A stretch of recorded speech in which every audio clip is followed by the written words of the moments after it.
नहीं है शक्ति, स्वीकार करो हमारी शक्ति नहीं है, पर ये मत कह दो कि ये चलता है।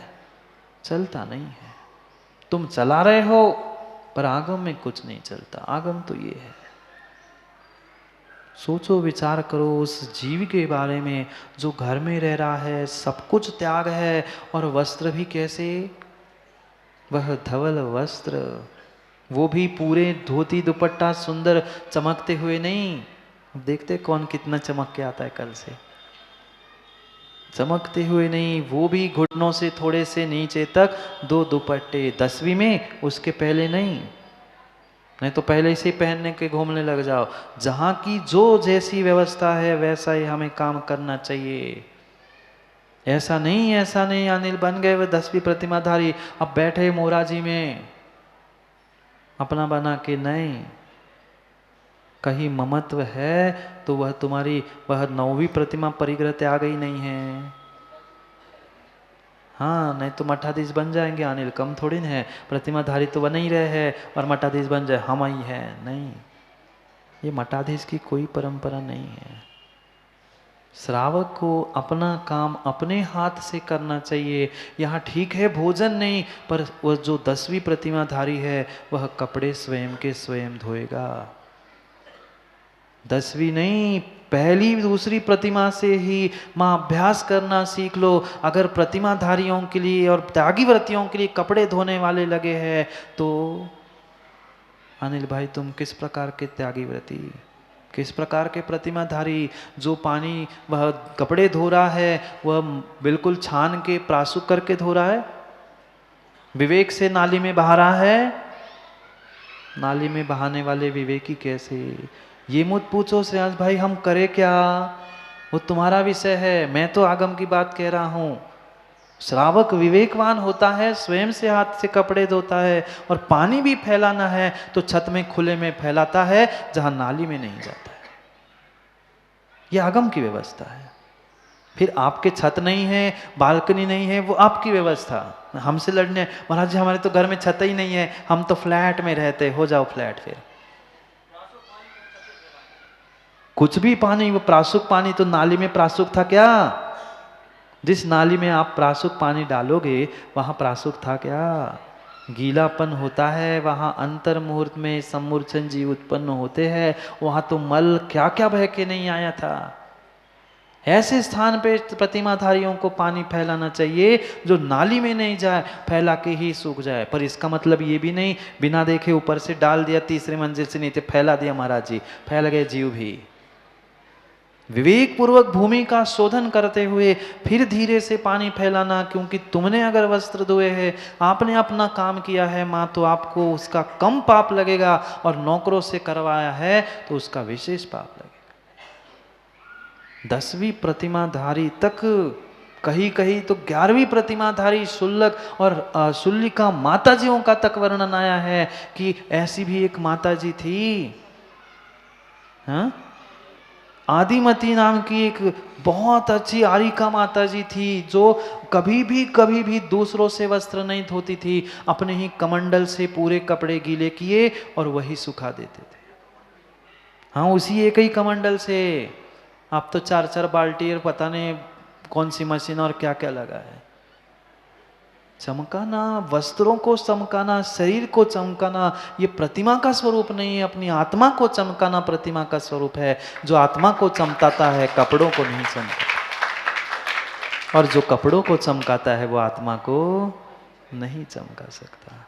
हम तो महाराज जी कपड़े और आत्मा का हम तो दूसरों को ही चमका लेते। मिलन तो दो, दूसरों को नहीं, अपने आत्मा को चमकाओ। बंगेला जी क्या दूसरों को चमका रहे हो? अपनी आत्मा को चमकाने का मार्ग है, भगवान बनने का मार्ग है। कितना विवेक हमें चाहिए कि हमें कैसा उसके पानी का प्रयोग करना चाहिए।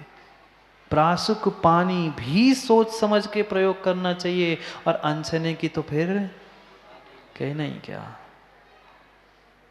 प्रासुक पानी भी सोच समझकर विवेक पूर्वक प्रयोग करना चाहिए।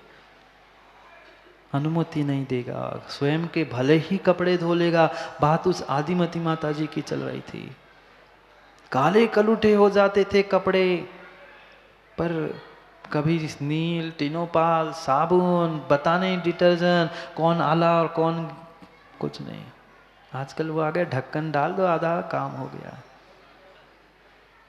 हाँ, नहीं मैं नहीं प्रयोग करता, बस लोग बताते हैं कि वो आला है, बस हो जाता है महाराज जी साफ, पूरा साफ हो गया, पुण्य भी तुम्हारा। सोचो त्यागी व्रती की कपड़े स्वयं को प्रतिमाधारी को धोने हैं। ठीक है कुछ विषमता है, सुल्लभ जी नहीं कर रहे तो कम से कम 10वीं प्रतिमाधारी तक करने ही पड़ेंगे, क्योंकि तुम्हारे पास विवेक है। यहाँ आचार्य भगवान प्रत्येक क्रिया में विवेक समझा रहे हैं कि विवेक से क्रियाओं को करो, विवेक से क्रियाओं को करो। दूसरों से कपड़े धुलाने के लिए कपड़े धोकर ले आओ। कल ले गए थे मेरे कपड़े धोने के लिए, सौरभ भाई कभी अपने कपड़े किसी को धोने मत दे देना। आप त्यागी हो, व्रती हो, प्रतिमाधारी हो, आपका विवेक आपके पास है, आप जैसा विवेक दूसरे के पास हो नहीं सकता। और वो जो जो पाप करेगा आपके कपड़ों के निमित्त से परिपूर्ण रूप से दोष आपको लगेगा। वो तो पापी दोष करेगा ही करेगा, पाप लगेगा ही लगेगा, पर सबसे अधिक पाप आपको लगेगा। 10वीं नहीं, उसकी पहली प्रतिमा से ही विवेक की आवश्यकता है। ये है स्वावलंबन, ये है शांति का जीवन। अब पता चला वह भोजन वाले तो आके खड़े हो गए, पर कपड़े ले गए थे कल वाले, अब खड़े हैं, कपड़े आए नहीं हैं, कहाँ से जाऊं सोले के कपड़े पहन के। भाई अपने ही डाल देते, पहनते और पहुंच जाते। वे चौके वाले तो ले जाने के लिए आए हैं, पर कपड़े भैया जी खड़े, अभी 10 मिनट वहाँ वो कपड़े सूखने वाले हैं, कपड़े अभी लेके आने वाले हैं, वो आ ही रहा है, फिर चलते हैं। त्यागी व्रती बने हो, त्यागी व्रती बने हो तो हमें राकेश चाचा स्वयं के साथ दूसरे का भी ध्यान रखना है। और दूसरे जीव का छोटे से लेकर बड़े तक का ध्यान नहीं है तो प्रतिमाधारी नहीं है। विवेक चाहिए, विवेक चाहिए, कब कौन सा कितने बजे क्या काम करना है वह सब कुछ आगम ग्रंथों में आचार्य भगवंतों ने कहा है। अगर तुम्हें वह रात्रि भोजन के त्याग से बचना है तो तुम तो समय पे जाओ, पर ये भी ध्यान रखना आप खाओगे, प्रतिमाधारियों आपके बाद घर वाले भी खाएंगे, इतने विवेक से तुम्हें पहले भोजन करना चाहिए। अभी तो सूर्यास्त को आधा पौन घंटा है, 1 घंटा है, भाई तुम पौन घंटा खाओगे, उसके बाद वे क्या सूरज डूबने पे खाएंगे रात में? सोचो, पूछने मत जाना कक्का इतने गड्ढा कर लो महाराज। बुंदेलखंड की खासियत है दाऊ, बुंदेलखंड की खासियत कछु काम करवे हो सो पूछ लो, दूसरे से पूछ के करत हम काहे भैया, दूसरे से काहे पूछ, हम तो पूछ देते आग लगा का गड्ढा कर ले क्या।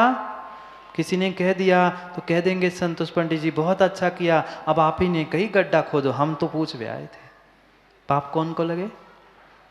पाप किसे लगे? आपको महाराज को, महाराज ने कह दी, तुमने कह दी गड्ढा कर लो, तुमने कह दी आग लगा दो, पाप तुम्हें लगे, हम तो आपको पूछ कर रहे हैं। भाई ऐसे भी नहीं पूछना, इसलिए यहां अनुमति नहीं, भाई तुम करो गड्ढा करो नहीं तो आग लगाओ, तुम्हारा काम तुम जाने, हम अनुमोदना नहीं करने वाले, हम उसे पूछने भी नहीं आना। जिन्होंने सब कुछ छोड़ लिया है, सब कुछ छोड़ दिया है, उनके पास जाकर ये अशोक जी बैठते, महाराज जी थोड़ी सी कुंडली मिला दो ना, भीतर की तो कुंडली मिट नहीं रही है और अब दूसरों की कुंडली मिला रहे हैं। ऐसे ही है संतोष पंडित जी, आपके लिए कह रहा हूँ, धोखे से अगर आगे बढ़ने के विचार हो ना तो कभी कुंडली मिलाने के भाव मत करना, भीतर की कुंडली कर कषायों की निकालने का प्रयास करना, तो बाहर की कुंडली मिलाने की आवश्यकता नहीं पड़ेगी। कुंडली मिलाने बैठ गए, नक्शे बनाने बैठ गए हैं, संडासा कहाँ होना चाहिए, तुम्हारे लैट्रिन बाथरूम कहाँ बनना चाहिए, तुम सोने का बेडरूम कहाँ होना चाहिए। भाई सोने के बेडरूम में क्या करोगे, सोना कि पाप? अनुमोदना किसे लगेगी? खतन भाई कृतकारी अनुमोदना ऐसे क्या देख रहे हो? कुंडली मिलने से क्या होता है? पुण्य। कुंडली मिलने के बाद क्या क्रिया होती है? बेडरूम में संडासे में क्या क्रिया होती है? आप अनुमोदना कर रहे हो, पाप के भागी बन रहे हो। 10वीं प्रतिमा में त्याग, 10वीं प्रतिमा का स्वरूप समझा रहे, आगे मत निखारो, देखो फिर आगे की तो आगे बात कर ही रहे हैं। नहीं कर सकते अनुमोदना, नहीं कर सकते, श्रावक है, श्रावक का काम, गृहस्थ है, पंडित जी करे, पर प्रतिमा धारण कर रहे हो, श्रावक सद श्रावक बन रहे हो तो इन कार्यों से बचना होगा। फिर तो शुल्लक जी और सुप्रभ सागर को तो और ही सोचना पड़ेगा। मैं तो अपनी कहता हूँ कक्का, किसी को क्यों बुरा लगे। वास्तविकता तो यही है। ये 10वीं प्रतिमाधारी का अब तो वो और निर्णय करता है मन में कि बस अब तो हमें घर में भी नहीं रहना है, हमें तो मात्र गुरु के चरणों में रहना है। पूर्ण रूप से घर परिवार समाज सबका त्याग हो गया। अब वह परिपूर्ण रूप से उसका गोत्र भी बदल गया, क्योंकि उत्तम बन रहा है, श्रावक बन रहा है। श्रावक तो है पर साधु के सदृश है, शुल्लक और ऐलक। 11वीं प्रतिमाधारी के दो भेद है, एक शुल्लक और एक ऐलक। जो एक कोपीन यानी लंगोट और दुपट्टा रखता है वो शुल्लक होता है, और जो ऐलक होता है वह मात्र एक लंगोट रखता है। कक्का, इन व्यवस्थाओं को समझने की आवश्यकता है। आज जितनी जितनी जितनी भ्रांति है ना, ये संतोष पंडित जी जैसे लोग में फैलाई है। बुरी लग जाए तो इन लग जाए, पंडित जी सुधर तो जाओगे कम से कम। जो जहां जैसी व्यवस्था है आगम में, उसको हमें समझने की आवश्यकता है। शुल्लक जी परिपूर्ण रूप से वह पिछी कमंडल धारण कर सकते हैं, ऐलक भी धारण करेंगे, पर शुल्लक जी मात्र अंतर इतना है कि एक केसलोच करेंगे और एक केसलोच नहीं करेंगे। जरूरी नहीं है शुल्लक जी को केसलोच करना, वे वस्त्र से भी अपने बालों को अलग कर सकते हैं। हाँ, इसीलिए तो बता रहा हूं, मैंने सुबह ही कहा था, समझने जैसी बात है। जो भ्रांतियां है उसे मिटाने की आवश्यकता है। धोखे से यही होता है, अगर शुल्लक जी ने कहीं गाड़ी में बैठे दिख गए, कहीं वस्त्रा चलाते हुए कोई ने देख लिया किसी उनके ऊपर, तो कह रहे हैं शुल्लक जी नहीं थे, वे केसलोच नहीं कर रहे थे। ऐलक के लिए मात्र नियम है कि वे केसलोच करे, शुल्लक केसलोच करने की कोई आवश्यकता नहीं है। करे तो अच्छी बात है, पर जरूरी नहीं है। जरूरी नहीं है। ऐलक के लिए वह निर्णायक है कि वो परिपूर्ण रूप से अपने उस केसलोच को ही प्राप्त करे और पैदल पग पग विहार करे। शुल्लक को जरूरी नहीं है, अभी श्रावक पद है। शुल्लक के बाद ऐलक, ऐलक के बाद फिर वह मुनि पद है। ये सब कुछ अभ्यास चल रहा है, क्रम क्रम से आगे आगे बढ़ने का। मात्र मात्र वस्त्रधारी प्रमोद भाई, वस्त्रधारी वस्त्रधारी वस्त्रधारी करते हुए उस पद का अवमानना मत करो, मत करो, मत करो। बहुत अच्छी बात है, आ ही रहा था, मैं सोच ही रहा था मनोज बंगला पूछे तब ही उत्तर दे। ये ऐसे ही भ्रमित करने वाले संतोष पंडित जी जीवों ने भ्रमित कर लिया। आगम में संतोष जी, दो संतोष जी, दोनों प्रमाण हैं। वह शुल्लक पिच्छी भी रख सकता है, अगर पिच्छी की व्यवस्था नहीं है तो मुलायम वस्त्र भी रख सकता है। कहीं से कहीं तक आगम में विरोध नहीं है। पता नहीं जीव कहाँ भ्रमित हो रहा है, क्यों भ्रमित किया जा रहा है। जो आगम की व्यवस्था है वो है। वह धोती दुपट्टा छोड़ दिया, वह कपड़े भी पहनेगा तो मात्र एक लंगोट दुपट्टा, और दुपट्टा भी ऐसा नहीं, ऐसा नहीं कि बहुत बड़ा लंबा दुपट्टा हो, पूरा शरीर ढके, इतना वह दुपट्टा नहीं। वह चेल खंड धरा, खंड रूप से, जो अगर ओढ़ते सोते समय ओढ़ लिया, सर ढक गया तो पैर खुले, और पैर ढक जाए तो सर खुले। क्यों? क्योंकि मुनि बनने का अभ्यास है।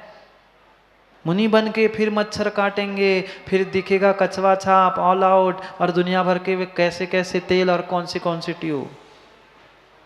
यह अभ्यास चल रहा है। पैरों में काटे या सर में काटे तो समझ में आएगा मैं मुनि बन सकता हूं कि नहीं बन सकता। एक एक विषय को समझने की आवश्यकता है। ऐसा भी नहीं, आजकल चल रही है व्यवस्था।